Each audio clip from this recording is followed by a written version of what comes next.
Master minds commerce చదవాలనుకునే 10th inter విద్యార్థుల తొలి ఎంపిక.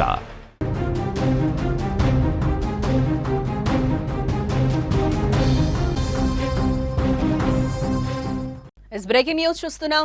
రేషన్ కార్డు వినియోగదారులకు ప్రభుత్వం బిగ్ షాక్ ఇచ్చిందని చెప్పుకోవాలి. గత 6 నెలల్లో రేషన్ తీసుకుని వారి కార్డులు కట్ చేస్తున్నారు. 76,842 మందిని అనర్హులుగా ప్రభుత్వం గుర్తించింది. వచ్చే నెల నుంచి రేషన్ వీళ్ళకి నిలిపివేస్తున్నట్లుగా కూడా మనకి సమాచారం అందుతోంది.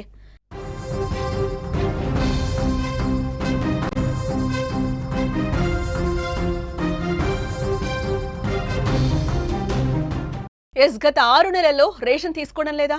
అయితే మీ కార్డు పోయినట్టే. అవును, రేషన్ కార్డు వినియోగదారులకు తెలంగాణ ప్రభుత్వం బిగ్ షాక్ ని ఇచ్చింది. గత 6 నెలలుగా రేషన్ తీసుకుని 76,842 మంది లబ్ధిదారులను అధికారులు అనర్హులుగా గుర్తించారు.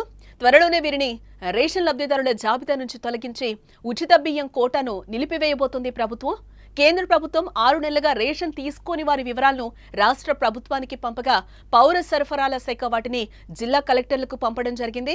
మండల స్థాయిలో రెవెన్యూ యంత్రాంగం ద్వారా స్థానిక విచారణ జరిపి అర్హులను అనర్హులను గుర్తించారు. అనర్హులుగా తేలిన వారిలో 60% మందికి పైగా వలస వెళ్లిన వారు, మరణించిన వారు లేదా 2 వేర్వేరు రేషన్ కార్డులో పేర్లున్నవారు ఉన్నట్లుగా గుర్తించడం జరిగింది. అయితే అనర్హులుగా తేలిన వారిలో ఎక్కువ మంది హైదరాబాద్, రంగారెడ్డి, నల్గొండ, మేడ్చల్ జిల్లాలకు చెందిన వారు ఉన్నట్లుగా సమాచారం. ఈ ఏరివేత ద్వారా రేషన్ వ్యవస్థలో పారదర్శకతను పెంచాలని ప్రభుత్వం లక్ష్యంగా పెట్టుకుంది. అందులో భాగంగానే అనర్హులకు రేషన్ నిలిపివేయాలని భావిస్తోంది. ఇప్పటికే లిస్టు రెడీ కాగా వచ్చే నెల నుంచి ఆయా లబ్ధిదారులకు రేషన్ నిలిపివేయనున్నారు.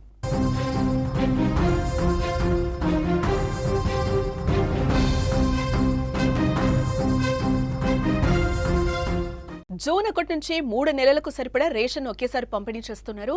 రేషన్ కార్డు హోల్డర్స్ దేశవ్యాప్తంగా ఎక్కడైనా రేషన్ షాపుల్లో తమకు కావాల్సిన సరుకులు తీసుకునే వెసులుబాటు ఉండడంతో వలస వచ్చిన వారు హైదరాబాద్లోనే తీసుకుంటున్నారు. దీంతో నగరంలోని రేషన్ దుకాణాల్లో ప్రజలు కూడా బారులు తీరుతున్నారు. అయితే ప్రభుత్వం అనర్హులుగా గుర్తించిన లిస్టులో కొంతమంది కూలీలు కూడా ఉన్నారు. వారిలో కొందరికి ఎక్కడ రేషన్ తీసుకోవాలనే దానిపై ఇప్పటివరకైతే క్లారిటీ లేదని అంటున్నారు. తెలంగాణ రేషన్ షాపుల్లో వేరే ప్రాంతాల వారికి రేషన్ ఇవ్వకుండా ఇబ్బందులు పెడుతున్న సందర్భాలు కూడా మనకు కనిపిస్తున్నాయి. ఇటు దేశవ్యాప్తంగా ఎక్కడైనా రేషన్ షాపుల్లో తమకు కావాల్సిన సరుకులు తీసుకోవచ్చని తెలియకపోవటం కూడా వారికి ఇబ్బందులకు గురి చేస్తున్నారు. ప్రస్తుతం అలాంటి వారి పేర్లను కూడా జాబితా నుంచి తెలంగాణ ప్రభుత్వం తొలగిస్తోంది. ఇటు మరోవైపు రాష్ట్రంలో కొత్త రేషన్ కార్డుల జారీ ప్రక్రియ కూడా మొదలైంది. ఇప్పటికే పలువురికి కార్డులు కూడా మంజూరయ్యాయి. త్వరలోనే కొత్త రేషన్ కార్డు లబ్ధిదారులకు కూడా రేషన్ పంపిణీ ప్రారంభించనున్నట్లుగా తెలుస్తోంది. అర్హులుగా ఉన్న ప్రతి ఒక్కరికి కూడా రేషన్ ఇస్తామని కూడా ప్రభుత్వం చెప్తోంది.